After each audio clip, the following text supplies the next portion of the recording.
WhatsApp everyone, welcome back to the channel. तो आज हम अकाउंटेंसी शुरू करने जा रहे हैं। अकाउंटेंसी के हम पार्टनरशिप के कॉन्सेप्ट से स्टार्टिंग करेंगे। तो लेट्स स्टार्ट। तो आज हम पढ़ेंगे fundamental accounting for partnership firm, यानी कि अकाउंटिंग किसकी करेंगे?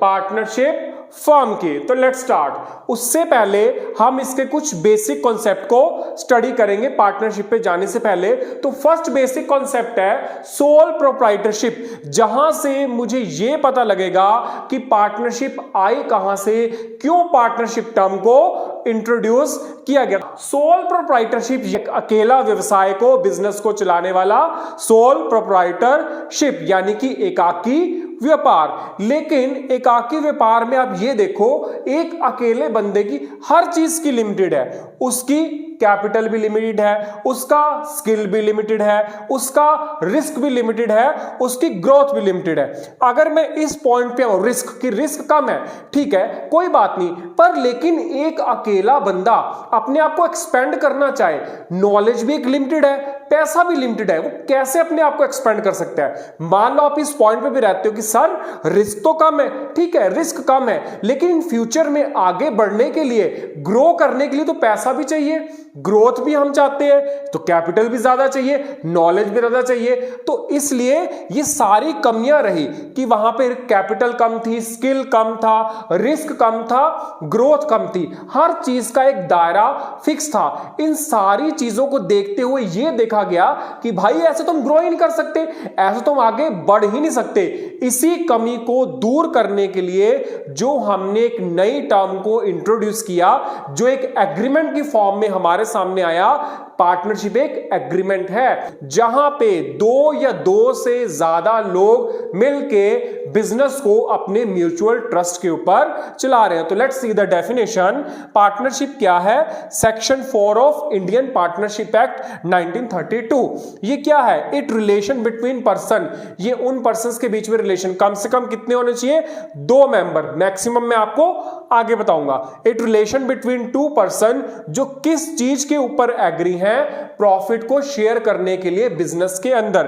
Business carried on by all या any of them acting for all, या तो सब मिलके बिजनेस को चला रहे हैं, या फिर कोई एक चला रहा हो, वो सभी के लिए बाइंड है, सब उसके अंडर है। मान लीजिए ए और बी 2 पर्सन है, ए किसी वजह से छुट्टी पे है, बी ने कोई डिसीजन ले लिया, तो बी जो भी डिसीजन लेगा ए को भी वो मानना पड़ेगा, चाहे वो आया है चाहे वो नहीं आया है। मान लीजिए कंपनी के अंदर 50 मेंबर हैं, 10 मेंबर छुट्टी पे हैं, अगर 40 मेंबर ने कोई डिसीजन ले लिया बिजनेस के रिगार्डिंग, तो वो 10 मेंबर भी बाउंड होंगे। Next, who can be A partner? Partner कौन हो सकता है? उन 3 को छोड़ के। कौन 3? माइनर पार्टनर नहीं हो सकता, यानी कि जो 18 साल से जिसकी उम्र कम है। मान लो अगर वो पार्टनर बनता भी है तो वो तभी तक पार्टनर गिना जाएगा सिर्फ अपने बेनिफिट के लिए, प्रॉफिट्स के लिए। अगर कोई लॉसेस होता है तो उसमें हम उसको पार्टनर नहीं मानेंगे, फॉर अ प्रॉफिट के लिए हम उसको पार्टनर कंसीडर करते हैं। दूसरा, अनसाउंड माइंड, यानी कि जिसकी डिसीजन लेने की एबिलिटी ही नहीं है, जिसकी मेंटली हेल्थ ही ठीक नहीं है, वो पार्टनर नहीं हो सकता। नेक्स्ट, डिस्क्वालीफाई बाय लॉ, जिसको लॉ कह रहा है ये ठीक नहीं है। मान लो कोई हमारी कंट्री है जिसके साथ हमारी वॉर की कंडीशन बनी है, हमारी एनिमी कंट्री, तो हम उसके साथ पार्टनरशिप कैसे कर सकते हैं? तो ये तीनों पार्टनर नहीं हो सकते, बाकी कोई भी पार्टनर हो सकता है। नेक्स्ट आता है maximum number of partner. Indian partnership act के अंदर तो मेंशन ही नहीं है कि मैक्सिमम कितने पार्टनर हो सकते हैं, कुछ नहीं लिखा वहां पे। मिनिमम तो बता दिया 2, लेकिन मैक्सिमम के बारे में वहां पे कुछ भी नहीं लिखा। तो लेकिन एज पर rule 10 of companies miscellaneous rule 2014 के अकॉर्डिंग मैक्सिमम 50 मेंबर्स होते हैं। Thank you. Remaining next video में डिस्कस करेंगे। What's up everyone, welcome back to the channel. Let's start with new topic, partnership deed. Partnership deed एक written agreement है partner के बीच में, जिसमें पार्टनरशिप की सारी टर्म्स, रूल, रेगुलेशन को मेंशन किया होता है ताकि फ्यूचर्स में पार्टनर के बीच में कोई झगड़े ना हो। सोल प्रोप्राइटर में तो एक ही बंदा था, झगड़े का तो कोई मतलब ही नहीं, लॉस प्रॉफिट जो है वो उसी का। अब यहां पे चिंटू, मिंटू, नोनू, सोनू, गोनू, मोनू, बड़े सारे लोग जुड़ गए तो भाई फिर झगड़े हो सकते हैं। तो उन्हीं झगड़ों को सुलझाने के लिए एक एग्रीमेंट हो रहा है यहां पे रिटर्न में, वो है पार्टनरशिप डीड, जिसमें पार्टनरशिप की सारी एक्सप्लेनेशन को डिटेल के अंदर मेंशन किया गया है। This is the partnership deed. Partnership deed को और क्या बोलते हैं? Article of partnership. Article of partnership का मतलब है जिसमें पार्टनरशिप के रूल रेगुलेशंस को मेंशन किया होता है। नेक्स्ट टॉपिक की तरफ बढ़ते हैं, rules in the absence of partnership deed. हमने पार्टनरशिप डीड को करा ही नहीं, वहां पे कौन से रूल एप्लीकेबल होंगे? तो number first, no interest on capital will be allowed to the partner. Partner को कैपिटल के ऊपर इंटरेस्ट नहीं दिया जाएगा। दूसरा रूल क्या है? No interest on drawing will be charge from partner. Partner से ड्राइंग के ऊपर इंटरेस्ट भी चार्ज नहीं किया जाएगा। नेक्स्ट, प्रॉफिट और लॉसेस को इक्वल डिस्ट्रीब्यूट किया जाएगा। Next, no salary, bonus, commission to any partner, और इन सबको इकट्ठा करके क्या बोल सकते हैं? रेम्यूनरेशन भी बोल सकते हैं, पार्टनर को नहीं दी जाएगी। Interest on loan will be paid at the rate 6% by the firm, यानी कि फर्म पार्टनर को 6% लोन के इंटरेस्ट पे करेगी अगर एब्सेंस होती है तो। नेक्स्ट है, कितनी तरह के अकाउंट्स पार्टनरशिप के अंदर प्रिपेयर किए जाते हैं? Number first, profit and loss appropriation account. Number second, partner capital account. Number third, partners loan account. वैसे तो बहुत सारे अकाउंट हैं, रेंट अकाउंट है, एक्सेट्रा एक्सेट्रा, बट मेनली हमारे ये 3 अकाउंट ही सबसे ज्यादा इंपॉर्टेंट है। Profit and loss appropriation account, partner capital account, उसके 2 पार्टनर है, capital and current account. Next है partners loan account. That's all, remaining next video में डिस्कस करते हैं। What's up everyone, welcome back to the channel. Let's start with new topic, journal entries of profit and loss appropriation account. कल हमने ये पढ़ा था कि कौन कौन से 3 अकाउंट पार्टनरशिप में बनाए जाते हैं, उसमें से आज हम फर्स्ट स्टार्ट कर रहे हैं profit and loss appropriation account, जिसमें आज हम जर्नल एंट्री को डिस्कस करने वाले हैं। So let's start. First, for transfer of profit, यानी कि जब हमें ट्रांसफर करना है प्रॉफिट को, ये हमें क्वेश्चन के अंदर ऑलरेडी गिवन दिया होगा, ठीक है, मेंशन होगा। यानी कि जो हम +1 में trading on profit and loss account बनाते थे, प्रॉफिट एंड लॉस अकाउंट में हमारा लास्ट में नेट प्रॉफिट या नेट लॉस निकलता था। जो वो नेट प्रॉफिट है वो वहीं पे खत्म हो जाता था क्वेश्चन, लेकिन आगे एप्रोप्रिएशन में वो ही नेट प्रॉफिट उठ के कहां पे आएगा? Profit and loss appropriation account में। यानी कि प्रॉफिट और लॉस को हमें कहां ट्रांसफर करना है? Profit and loss appropriation account के अंदर। Second, for interest on drawing. Interest on drawing firm के लिए इनकम है, पार्टनर के लिए खर्चा है। ड्राइंग का मतलब क्या है? कि जो हम अपने पर्सनल यूज के लिए एक्सपेंसेस को निकालते हैं, यानी कि हमारे लिए तो खर्चा हो गया, लेकिन फर्म के लिए इनकम, क्योंकि वहां पे उसको इंटरेस्ट को पे करना है ड्राइंग के ऊपर। सबसे पहले charge interest on drawing, partners capital account debit to interest on drawing. उसके बाद बी में हम इसको ट्रांसफर कर देंगे एप्रोप्रिएशन अकाउंट में। ट्रांसफर की एंट्री क्या होगी? Interest on drawing account debit to profit and loss appropriation account credit. Next, third entry, for interest on capital.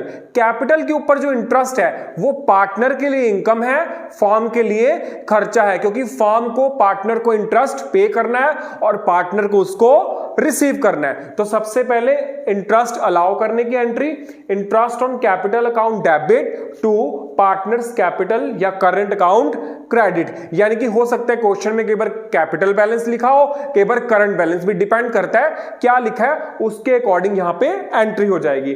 फिर इसको हमें ट्रांसफर करना है एप्रोप्रिएशन अकाउंट में। क्या एंट्री होगी? Profit and loss appropriation account debit to interest on capital. Next entry, fourth, for salary और commission. अगर हम पार्टनर को सैलरी या कमीशन दे रहे हैं, पेबल टू द पार्टनर, तो पार्टनर की सैलरी कमीशन अकाउंट डेबिट और to partner partners capital current account credit. उसके बाद ट्रांसफरिंग की एंट्री, ट्रांसफरिंग के टाइम पे profit and loss appropriation account हो जाएगा डेबिट और पार्टनर की सैलरी या कमीशन हो जाएगी क्रेडिट, क्योंकि वो पार्टनर को मिल रही है, ये भी फर्म के लिए खर्चा है, पार्टनर के लिए इनकम है क्योंकि उसको सैलरी या कमीशन मिल रही है। नेक्स्ट, अगर कोई रिजर्व है, रिजर्व भी एक तरह का प्रॉफिट है, तो profit and loss appropriation account debit to reserve.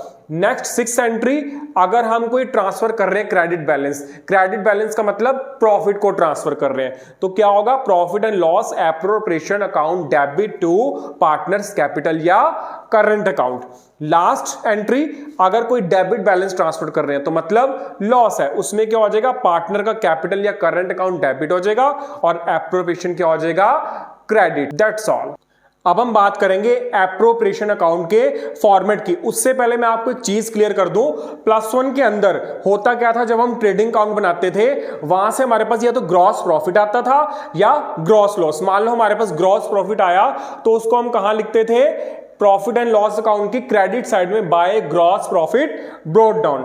मान लो हमारे पास एक्सपेंसेस दे रखे हैं प्रॉफिट और लॉस अकाउंट के, उधर से हमारे पास बाय में इनकम दे रखी है, इसका टोटल वगैरह करा, हमारे पास यहां से क्या निकल के आता था, नेट प्रॉफिट। उस नेट प्रॉफिट को हम कहां ट्रांसफर करते हैं, प्रॉफिट एंड लॉस एप्रोप्रिएशन की क्रेडिट साइड में। ये आप देख सकते हैं, यहां से इधर ट्रांसफर होता है प्रॉफिट। ये जो एप्रोप्रिएशन का प्रॉफिट है ये हमारे पास कहां से आया है, प्रॉफिट एंड लॉस अकाउंट से। अब one by one step by step हम देखेंगे।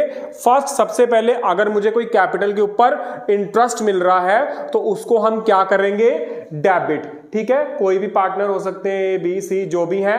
फिर कोई सैलरी, कमीशन या अगर कोई बोनस मिल रहा है पार्टनर को। उसके बाद टू रिजर्व, अगर मेरे पास टोटल करने में क्वेश्चन में प्रॉफिट आ रहा है तो वो किस साइड डिवाइड हो जाएगा, 2 वाली साइड पे, यानी कि डेबिट साइड पे उस प्रॉफिट को हम डिवाइड कर देंगे। बाय वाली साइड में आपके पास आएगा प्रॉफिट एंड लॉस अकाउंट, जो हमें क्वेश्चन में ऑलरेडी गिवन है, और वो कहां से आया, प्रॉफिट एंड लॉस अकाउंट से एप्रोप्रिएशन में। उसके बाद ड्राइंग के ऊपर जितना भी मुझे इंटरेस्ट मिला है वो बाय वाली साइड में आ जाएगी। अब एक चीज और, मान लो एक एग्जांपल से समझते हैं। मान लो ABC 3 पार्टनर है, ठीक है, वो इक्वल पार्टनर है, तो उनकी रेशियो क्या है, 1:1:1। रेशियो कैसे लिखा जाएगा, 1 अपॉन में नीचे तीनों का टोटल, यानी कि 1/3 1/3 1/3, तीनों 1/3 1/3 1/3 के पार्टनर है। मान लो उन्होंने कैपिटल 1 लाख कंट्रीब्यूशन करा हुआ है फॉर्म के अंदर, यानी कि तीनों का उस पर राइट बनता है। अब वो फॉर्म को क्या कहते हैं कि भाई मुझे इसके ऊपर इंटरेस्ट ऑन कैपिटल चाहिए, इसी 1 लाख में से इंटरेस्ट ऑन कैपिटल डिस्ट्रीब्यूट होगा, इसी में से सैलरी डिस्ट्रीब्यूशन होगा, इसी में से बोनस और कमीशन डिस्ट्रीब्यूशन होगा, इसी में से हमारा रिजर्व निकलेगा और लास्ट में हमारा प्रॉफिट डिवाइड हो जाएगा।